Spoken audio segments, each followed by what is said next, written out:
अस्सलामुअलैकुम।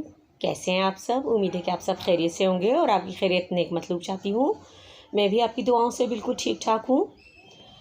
आज हम एक मोरल स्टोरी पढ़ेंगे जिसका नाम है हसद का अंजाम। तो चलिए ये शुरू करते हैं। रोशान और शाहज़ेब दोनों आपस में दोस्त थे और वो दूसरी जमात में पढ़ते थे और हमेशा क्लास में जो है वो अव्वल पोजीशन हासिल करते थे। उनकी क्लास में एक बच्चा पढ़ता था जिसका नाम था अहमद। अहमद को उनकी दोस्ती अच्छी नहीं लगती थी और वो उन दोनों से बहुत ज़्यादा हसद करता था। इम्तिहान नज़दीक आ रहे थे और अहमद ने दिल में सोच लिया था कि वो इस बार रोशान और शाहज़ेब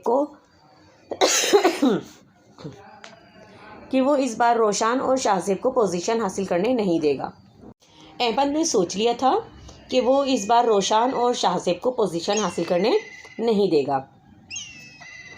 आखिरकार टाइम टेबल जो है वो उन लोगों को मिल गया और टाइम टेबल आ गया। जब उनका ब्रेक हुआ यानी इंटरवल हुआ तो उसमें अहमद ने क्या करा, जब रोशान और शाहज़ेब अपनी क्लास से बाहर चले गए तो उसने एक मंसूबा बनाया था अहमद ने। तो उसने क्या करा, अपने मंसूबे के मुताबिक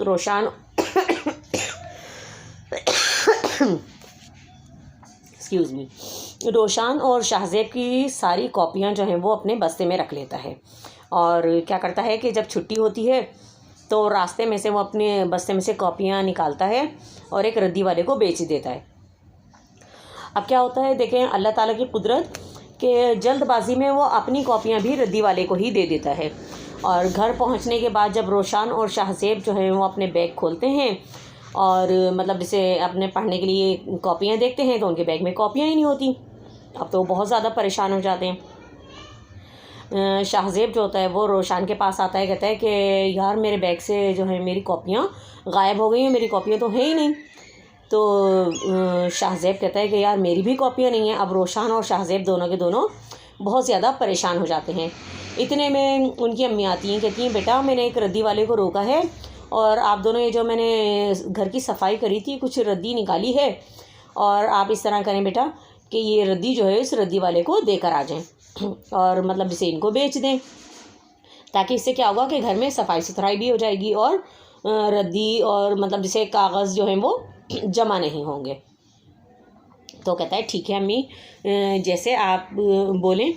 और वो क्या करता है कि रद्दी लेकर रद्दी वाले के पास चले जाता है। अब जब वो रद्दी वाले के पास जाता है तो क्या देखता है कि रद्दी वाले के पास जो है वो उसकी अपनी कॉपियाँ भी होती हैं और रोशान की भी कॉपियाँ होती हैं।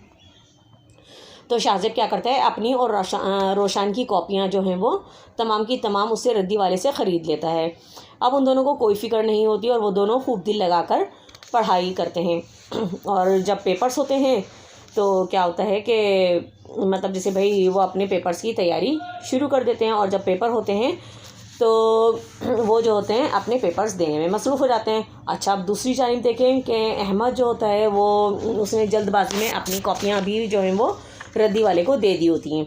अब वो बहुत परेशान हो जाता है कि वो किस तरह से पेपर्स की तैयारी करेगा, क्योंकि उसका प्लान तो ये था कि मतलब जैसे रोशान और शाहज़ेब जो है वो क्लास में हमेशा जो है वो पोजीशन लेते हैं, तो वो इस बार पोजीशन ना ले सकें बल्कि उनकी जगह जो है वो अहमद पोजीशन ले।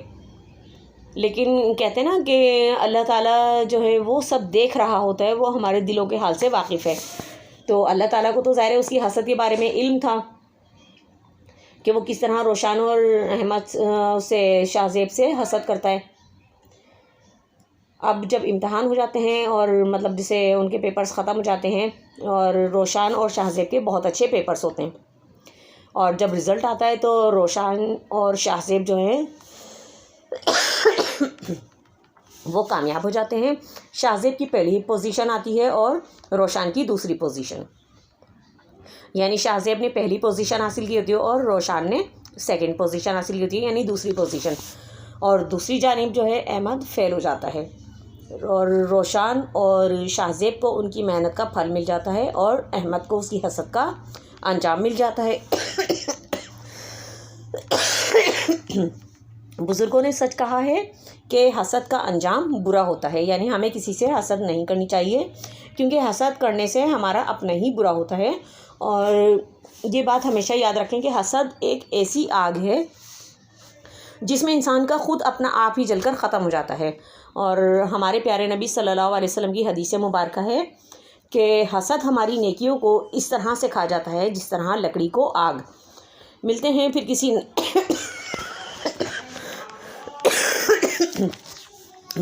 किसी नई नेक्स्ट वीडियो में। तब तक के लिए अपना और अपने प्यारों का ढेर सारा ख्याल रखिएगा। मेरी जानिब से अल्लाह हाफ़िज़।